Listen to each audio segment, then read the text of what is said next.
Your call has been placed in conference. Everyone, and thank you for muted. joining us. Introduction to the new Common Proposal Form. We are very excited to have had such an overwhelming response to this program. We have over 100 folks registered today and nearly 150 people signed up on our wait list. So that all parties can receive the content of today's program, we will be recording the webinar and distributing a link to the video to everyone on the registration list, as well as everyone on the wait list following the close of the program. For those of you who may not know, founded in 1969, AGM is a diverse and vibrant membership association of highly engaged organizations and individuals with interests in Massachusetts and surrounding New Hampshire. We connect new and established donors, their trustees, and staff to each other, to their communities, and to emerging and relevant issues in the field. As a leading and influential voice and advocate for effective philanthropy, AGM provides access to knowledge and cooperative action that enables our members to create extraordinary value for each other, their grantees, and to collectively shape the future of a healthy and vital region. We have over 100 grant-making members and over 500 nonprofit partners. A bit of, again, you can see three icons on your screen. The first one is the meeting stream. Now, the meeting stream is where you will find all of the chat entries and meeting updates. So please, if you have any questions throughout the program, you can enter them into the meeting stream. Our colleague Michael will be collecting and distributing them after the program. The participants tab below that is the little icon of a person there, and that displays the lists of all the publicized participants. You can get an idea of who is in the room, maybe a few friends, some new. So if you want to check in and see who's here in the room, you can see it there. Below that is the library. It looks like a little file folder on the left-hand side. Now this will be where any of the available documents that are being shared are available. In today's webinar, I have included the materials for the Common Proposal Forms and Report Forms, but you can also find those on the website, which we'll cover in just a few minutes.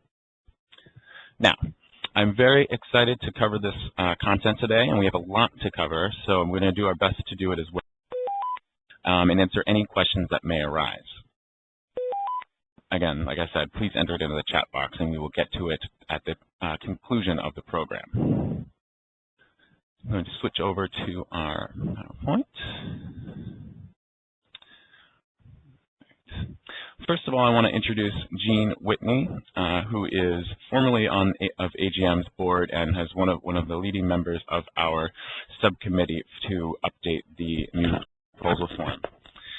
We are very, very happy to have Jean with us today. She's currently with Ropes and Gray. She's formerly the executive director of the Carl and Ruth Shapiro Family Foundation and also an independent consultant with both nonprofits and foundations. Jean, can you unmute yourself and just say hello so we can connect your face with your voice? Absolutely. Hello, everyone. Happy to be with you today and look forward to the presentation and any questions you may have. Thanks so much, Jean. My name is Mike Underhill. I am the Programs and Services Manager here at Associated Grantmakers. This is my bio here. You can see what I look like, but I don't need to spend too much more time introducing myself because I want to save that for the content. I do want to first off give a big thank you to our Common Proposal Subcommittee who met over the course of the last year to really take this form that was established over 10 years ago initially and to really get it up to date and create it and updating it to make it an industry for our community. So those committee members are Ramani Sripada, Ann McQueen, Josie Green, Amanda Holm, Catherine Dunn-Rappaport, and Georgiana Woods. So these are the folks who have really brought this proposal form to light. So big thank you to them. Now, we are here to discuss AGM's Common Proposal Form and Common Report Form. You might ask yourself, where can I find them? First off, they are available free to anyone, not just our partners or members, on our website. If you go to www.agmconnect.org, find the Resources and Tools tab on the right-hand side. In the drop-down menu, there's a link for AGM Common Proposal and Common Report Form. Now, in that link, you will see the following page, which has some brief instructions, as well as links to each of the individual documents, as well as a single zip file for all of the forms. Right there.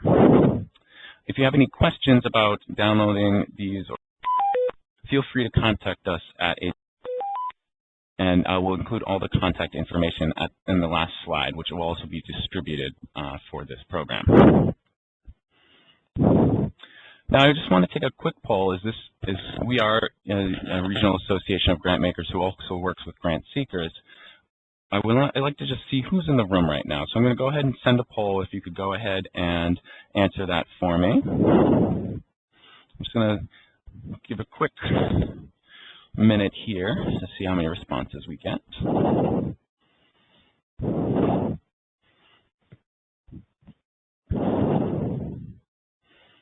Looks like we have some others coming in. United Way, one of our hybrid organizations. Public charity.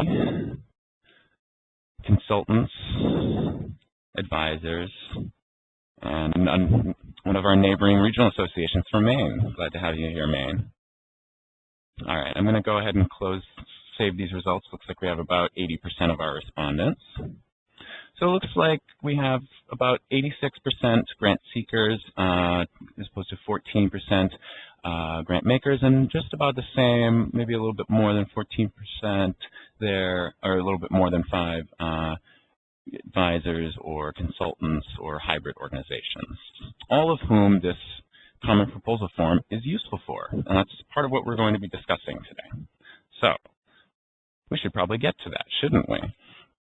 So here's our agenda for today. First off, we're going to cover the basic question, why a common proposal form? Cover the original inspiration and goals for the creation of the common proposal forms. Like I said, just about 10 years ago is when our first version of this came out. And we'll just go over some of the details of what exactly that common proposal form entails. Secondly, why is this valuable to for someone who is in grants and dealing with many different nonprofits and seeing applications? We'll talk about the exact details of why that is valuable to them. And as we have many of them in the room today also, and they are going to be used exclusively here, why is this valuable to a grant seeker? And we'll go over some of the specifics there. Hi, Marianne. I see that you have your hand raised there. If you want to go ahead and put your question in the chat box, we can do our best to get that question answered for you. And lastly, we'll close out the program with some questions and answers. Andrea, thank you for that. I don't know how to turn off the beeping. I apologize for that. I think we'll just have to forge through with that. But again, I apologize for the constant beeping. So, why a common proposal form? Now, there are currently over 4,000 grant makers in the state interested in funding in the state, and over 40,000 nonprofits in Massachusetts. Now, a percentage of those grant makers are unstaffed, and a majority of those nonprofits are staffed, with many different employees doing more than just writing grants and taking on many different hats. There was a need, and there was a need to provide an industry standard proposal form for both smaller and unstaffed organizations, as well as an opportunity to lighten the load on understaffed nonprofits who were filling out many similar proposal forms for different organizations who were all asking many of the same questions. So why not eliminate some of that workload by creating something that can be considered an industry standard and lighten the load on both sides of the table? So the purpose for the common proposal form is to provide a grant proposal format that is commonly accepted and consistent for grant application review processes. Nonprofit organizations find this tool an efficient process when applying to multiple foundations, and especially useful if you're new to the fund development profession. It is our hope that both nonprofits will be able to use the form to provide a succinct but clear presentation of their funding requests, and that many small foundations out there who do not have their own online application forms will consider accepting the use of the form. So those were some of our goals originally, and still some of the same tenets that we use today. But some things have changed in 10 years since we first developed this form, which is really why we wanted to approach this common proposal form that we have and see how can we update it to make it most effective now in 2016 as opposed to the form that we developed in 2006. And so to cover some of the changes that have happened in the philanthropic sector for grant makers, I'd like to open this up for Jean. Thanks, Mike. So in changed for grant makers, the first thing that comes to mind is that generally there's more sophistication across the whole sector. And a major reason for this is that the digital age has fully arrived. More than ever, as everyone knows, we use the internet to learn about what's going on, to communicate, and to learn new skills. As we know, it's relatively easy for us to find out who's doing what, when, and where through websites and social media. And in terms of communicating, think of the number of emails you get every day compared to the number of phone calls you get. And learning new skills, there are lots of resources available online. So things have really changed across the sector as a whole, and the internet is a major reason. Then there's the reality that more funders have online applications these days. A decade ago, that was not true. Because of the sophistication of grants management software, the prevalence of foundations using online application forms has grown. Now, most of the larger and many of the medium-sized foundations use online applications. And the same is true for report forms. Many foundations now require grant reports to follow a format designed. Then often the reports are required to be submitted through a portal in the grants management software system. And another thing that's changed is that philanthropy has evolved over the past 10 to 15 years. Just as there have been pressures on nonprofits to be more strategic and accountable, foundations have experienced the same. While nonprofits are being asked more regularly for their logic models, many foundations are thinking about funding strategies in terms of theories of change. They're designing new methods of measuring their own impact, which go beyond just reviewing the accomplishments of their grantees. Therefore, they've customized proposal forms and report forms to collect information about criteria that are important to an assessment of their. Finally, before we move on, I just want to reiterate what Mike has already mentioned, is that in addressing the revisions needed for the common proposal and report forms, we primarily have done this with the audience of small foundations in mind. And a definition of small foundations being that those foundations that are small in asset size or who have little or no staff. And we all know there are many of these. And these are foundations who may or may not use a grants management system and who may or may not have a website. They may keep track of their grants on an Excel spreadsheet, and they may have a more informal way of assessing the progress of their grantees and their own impact. This is not to say that the level of their grant making or their overall impact is lacking in any way. It's just to say that they likely have fewer resources to devote to the work because they are small. And certainly many family foundations fall into this category.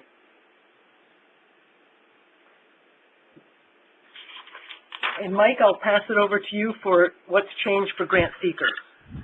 Great. Thank you, Jean. Now, In the past 10 years, there's also been a heightened level of sophistication on the nonprofit side of the table. The old Common Proposal Form, when it was originally developed in its initial form, spent several pages in the instructions defining terms like 501c3 and total organization budget. The old proposal form, in fact, had 6 pages of instructions.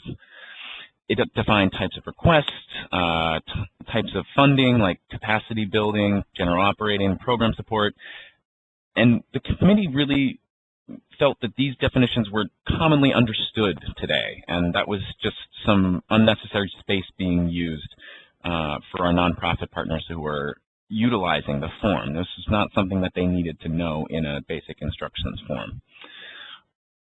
Grant writers and development staff are better trained and they have more experience today. With the explosion of nonprofits on the scene, the explosion of consultants who work for multiple nonprofits has also grown, and people who become experts in this field of specifically grant writing and proposal writing.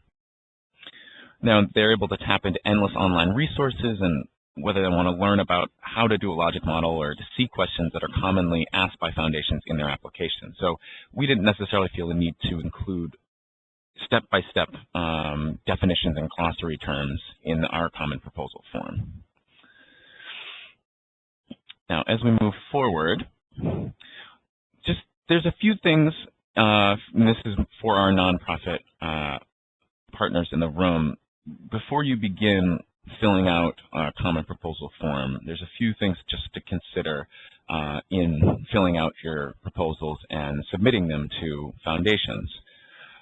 Conducting good research on each grant maker's current funding philosophy, program interest, and criteria will save you time and effort, which, as we've said and will be our thesis statement, is the whole point of the common proposal form, is saving that time and effort.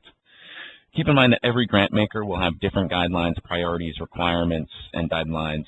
There are many resources to help you in this research. There's our very own Grant Makers Directory, which is available for our nonprofit partners. GuideStar, which is a resource that can be accessed for free in some coins and has some advanced level joining features. Foundation Directory Online is something we also offer in our resource center here at AGM for folks that you can find out all of those funding priorities about a grant maker. Now, you want to make sure that after you've determined a grant maker is an appropriate place to send an application, you need to make sure that they accept the AGM common proposal forms. As much as we would like and love to have a running active list of everyone who does accept the common proposal form, for 4,000 grant makers in the state and a staff of 8 here, it's a task that is possible for us to administer. But the easiest way to tell if a grant maker accepts the common proposal form is to contact them directly, either checking their website or calling their main contact phone number. So that way they will not be receiving a version of a form that they do not accept, and you've not wasted your time in filling it out. So before we get to the changes, I do want to just cover the basic components and explanation of the common proposal form, of what's included in it. Now, all these forms have been created and designed so that only necessary fields need to be edited. So if you have any questions on this or access or download, please do not hesitate to contact us at rcp@agmconnect.org. Again, that contact information will be on the slides at the end, as well as distributed to you post-webinar. First, we have the cover sheet. Now, the cover sheet is to provide essential data about your organization and a snapshot of your request to the funder. This is basic contact information about contact information and organizational information that your funder will need to know. This is something that you'll most likely need on every single grant application form, regardless of whether it's with the common proposal form or through a funder-specific online form. This is all organizational information that you will need. Next up would be the full proposal narrative. Now, the full proposal narrative should be accompanied with the cover sheet. These are questions that will help provide details for your organizational and proposal information. You'll get the snapshot in the cover sheet, and the full proposal narrative is really where you fill out the sort of the meat of the organization on top of the bones of the cover sheet. And so there's about 10 questions there, both your organization and the proposal, and it should not be longer than 5 pages to get these questions answered. The budget summary is a writable Excel document that provides grant makers with proposal request, program, and organizational budget all on one worksheet. This form will calculate all the percentages and for you in the form, so all you need to be able to fill in is your actual request numbers, budget numbers, and organization budget numbers. Next up, we have the diversity data form. Now, this form is provided to represent AGM's dedication and commitment to diversity. It's been adapted from the Hyams Foundation diversity form and used by AGM with their permission. This diversity form will help information provided reflect the number and percentages at the time of your proposal. It's not required by all organizations, but it's also just something that's good to have on hand. It reflects demographics for your board and staff, management staff, volunteers, as well as gender and ethnicity breakdown. Now, the common report form and the final expense report, these are 2 forms that would follow a successful grant application and grant period. So these are something that a funder may ask for upon the completion of a grant at the end of a grant period. These forms will include 5 questions and are included with the expense report, how the grant award was used. Your responses should focus specifically on the funded project or program. In the case of general operating grants, your entire organization. And here's the final expense report. And both the final expense report and the common report form are designed to reflect questions and budgets indicated on the report form and the budget summary from the application part of the process. So there should be a pretty easy transition there.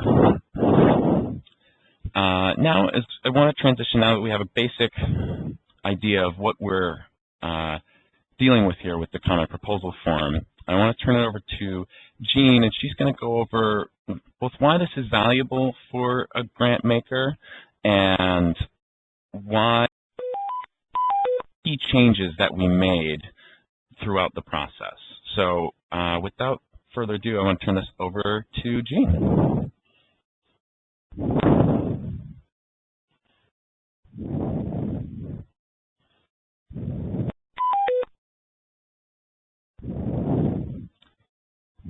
It looks like let's make sure we have Jean here.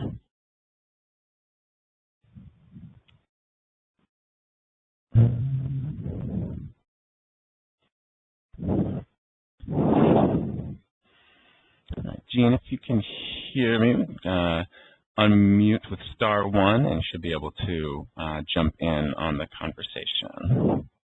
Okay, can you hear me now? I gotcha. Thank you, Jean. Okay, sorry about that. So in terms of why this is valuable for a grant maker, as you've heard, these forms and the whole revision process were examined by a group of experienced grant makers along with AGM staff. So hopefully our discussions and the consensus on the revisions will reflect the views of most grant makers. So the answer to why is this valuable for a grant maker is really this works better for us. And why does it work better? It really works better because what we're aiming to accomplish in revising the form was both to shorten and simplify it. Unfortunately, as many nonprofits will recognize, it's not uncommon for many grant applications to ask twice in a form, but in slightly different ways. So the result is that we often see paragraphs copied from place to place within a proposal, making more work for the grant writer and more reading for the funder. So we really tried hard to avoid this problem and reform. And with all our cutting and simplifying, we did pay a lot of attention to ensuring that the key elements of the grant proposal remained. We wanted to be sure that the form included the most basic things that a grant maker would need in order to understand and evaluate a request for funding. Again, we tried very hard to ask for the information only once and in one place. And we feel this is hopefully not only a great benefit to the grant maker, but to the grant seeker. Okay, now on to some key changes. I'm just going to mention briefly some of the key changes that we made in the cover sheet, the proposal narrative, the budget summary page, the instructions, and the common report form. Okay, on the cover sheet, Mike, if you want to move to the next slide. Thank you. We looked at every piece of information that was being requested and asked ourselves, was this necessary, was it clear? A couple of the things that we eliminated were boxes, drop-down boxes, where we had asked the applicant to fill in a grant period and to identify the type of request. The drop-down list for the type of request we felt was confusing. You know, sometimes some of the terms were program, operating, capacity building, and we felt that that was easily eliminated and the type of request could easily be understood within the body of the rest of the proposal. And as far as the grant period goes, grant periods often end up being arbitrary, depending on how long the grant maker's review process is and when the applicant submits the proposal. So we eliminated that, the request for that piece of information. Okay, on to the proposal narrative. In the full proposal narrative, we tried to eliminate superfluous language and to clarify what was being asked for. For example, one thing that we spent a lot of time on was in the section on organizational structure. Well, we did ask, and this had been in the previous form, we asked for information about the roles of board and staff and volunteers, but we did add a question which we all felt was very important, and that question is about whether the demographics of your targeted constituencies are reflected in the composition of both your staff and board.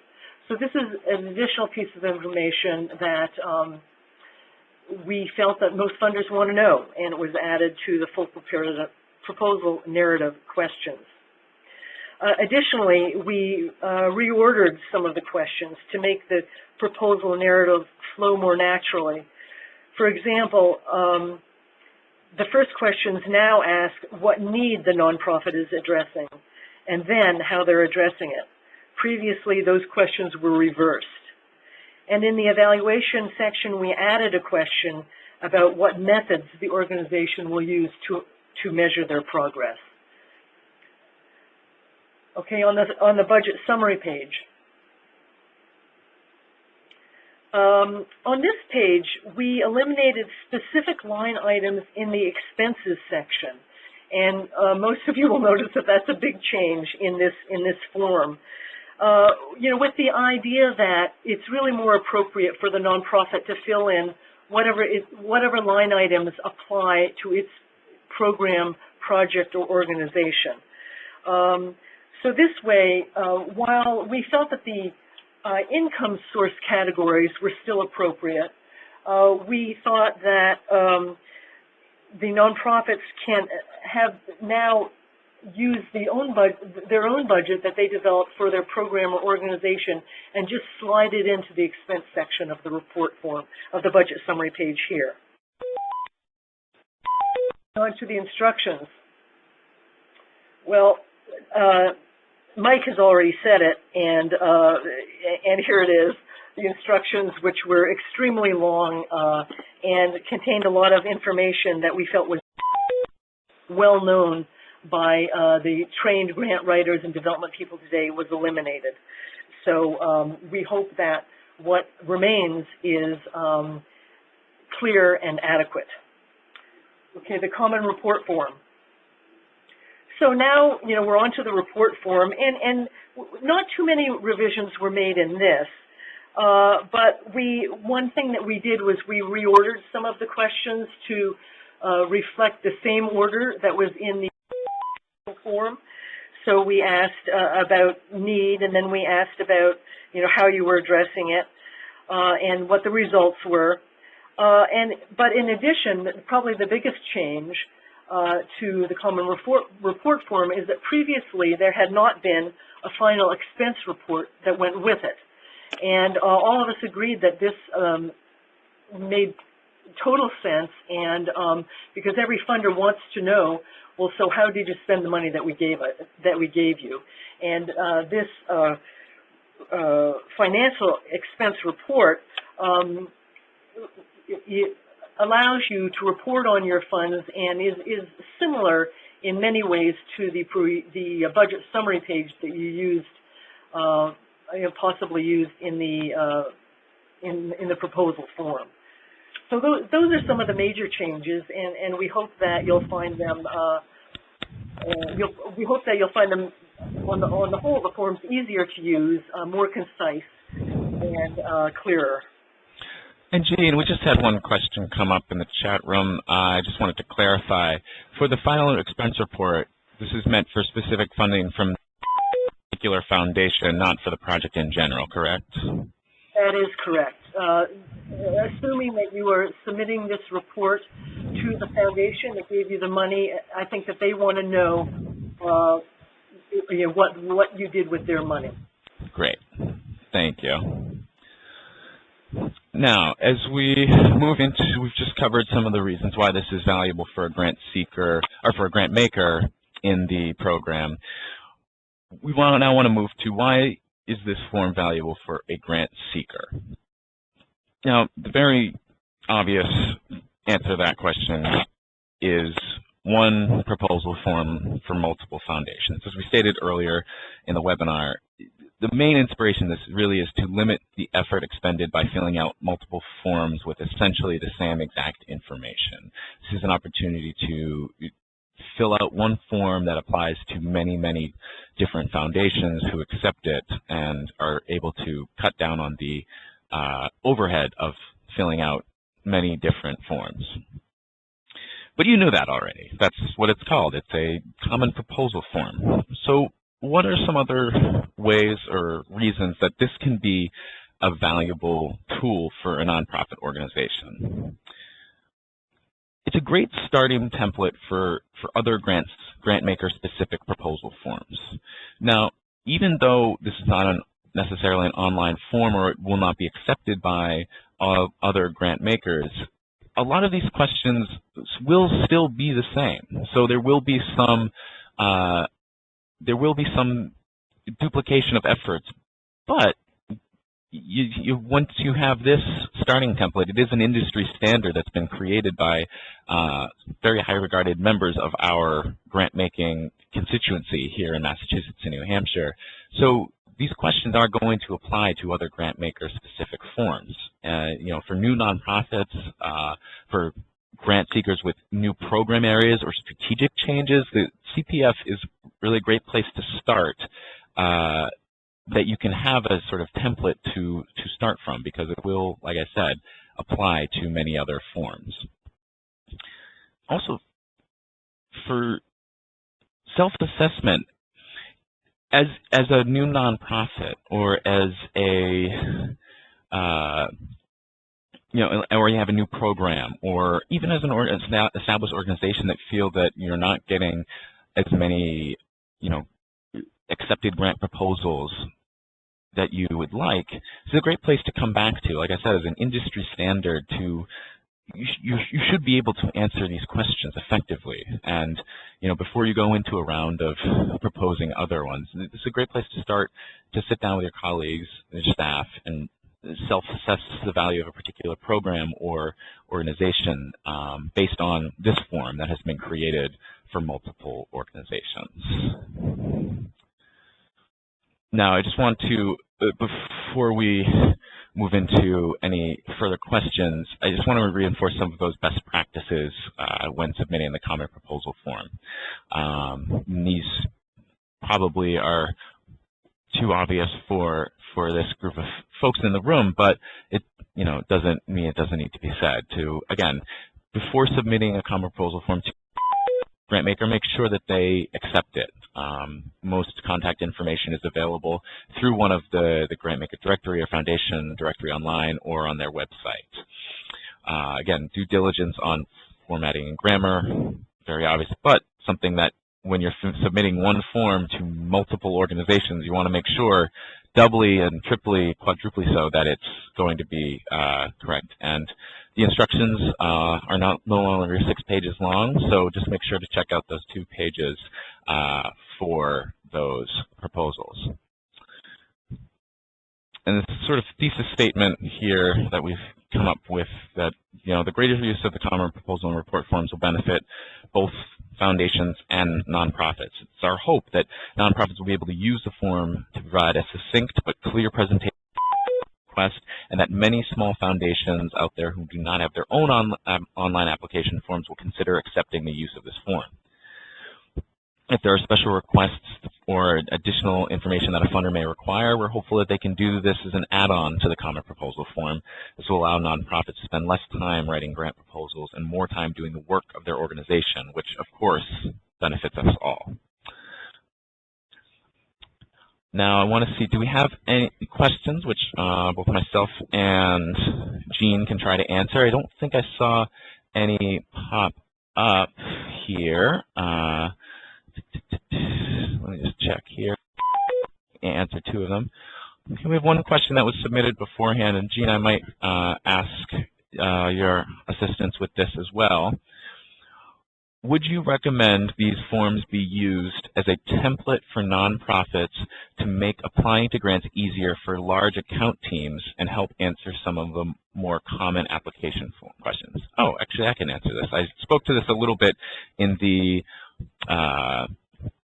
previous point on the benefits for a grant seeker, and yes, I do think that, like I said, this is an industry standard form that you will find these questions duplicated in grantmaker specific application forms. So it is something that would be a great template to start with, and then you can see where those questions can be reused in other applications forms. Jean, did you have anything else you wanted to add on that question? No, Mike. I think that you really answered it.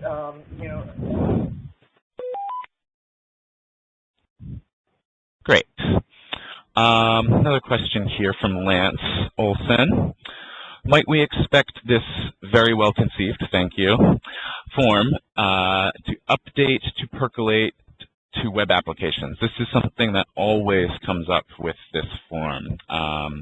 Ideally, in an ideal world, we would love to have this as a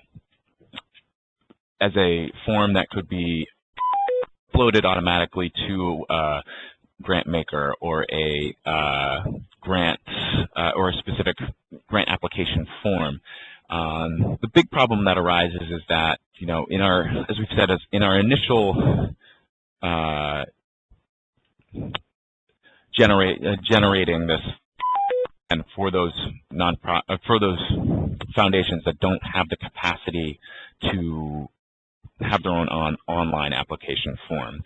So the paper form is really where we started with that, and secondarily, there's so many different platforms for grant application and grant management systems that it would be very difficult to develop to connect them all. And we're always listening and always looking into how it can be improved, but that at this point is not something that we expect will be utilized. Again, I don't know if you had anything else on that, Jean. Yeah, well, the is that I agree with what you just said, because an online application is generally submitted to a specific funder through their portal. But even as foundations are accepting fewer and fewer paper applications, they are at the same time, those who don't have online application systems, they are at the same time asking that applications be submitted electronically. So what you'll do is to use AGM's common proposal, fill it out, have it in your document library, and then email it to a funder. So it's not the same as actually submitting it online. However, I think many funders who do not have online application processes do receive applications electronically via email. And so at least I think that this certainly can be used for that. Great. So I just want to get to the next question here from Dan Elias. Can you send the documents to the emails of participants who don't want an IBM account, which is a requirement for download? Completely understand, Dan. So if you're speaking of the documents, those are available for free to download from our website, agmconnects.org, and it's under the Resources tab and the link that says AGM Common Proposal and Report Forms.